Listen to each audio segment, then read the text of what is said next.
Scientists studying the new Mpox strain that has spread out of Democratic Republic of Congo say the virus is changing faster than expected and often in areas where experts lack funding and equipment to track it properly. We are still working blindly in Africa.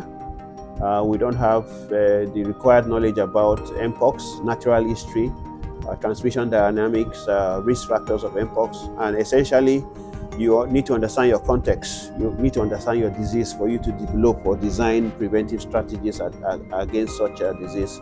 And that's a significant limitation, and that tells us that we need to invest in uncovering, understanding our disease better. Mpox has been a public health problem in parts of Africa since 1970, but it received little global attention until a surge internationally 2 years ago. The World Health Organization then declared it a global health emergency. That declaration ended 10 months later, but cases continue to increase in Africa. Earlier this month, the WHO said a new strain, known as clade 1b, fast spreading in DR Congo and to neighboring countries, was a new health emergency. The strain is a mutated version of clade 1, spread by contact with infected animals, that has been endemic in Congo for decades. Mpox typically causes flu-like symptoms and pus-filled lesions and can kill. Mpox is evolving rapidly. The fact that clade 2b evolved over a period of 5 years to a new strain, and now we are having clade 1 evolving rapidly to a new strain. We are not too sure what new strain will emerge in future and the implication of such new strains. Congo is facing both clade 1 and clade 1b outbreaks.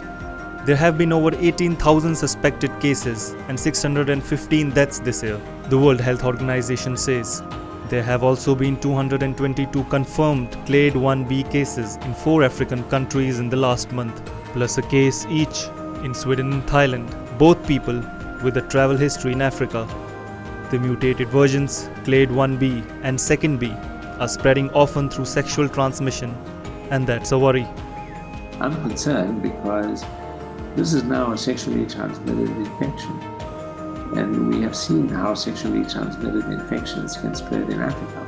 What we need to do is to try and take all our concerted measures to prevent that from happening. So we need to act now to prevent the worst case scenario. Around half the cases in the eastern Congo, where 1b is particularly prevalent, are only being diagnosed by doctors with no lab confirmation. Getting samples to labs is difficult because the healthcare system is already under pressure. But the outbreak can be controlled if proper measures are put in place.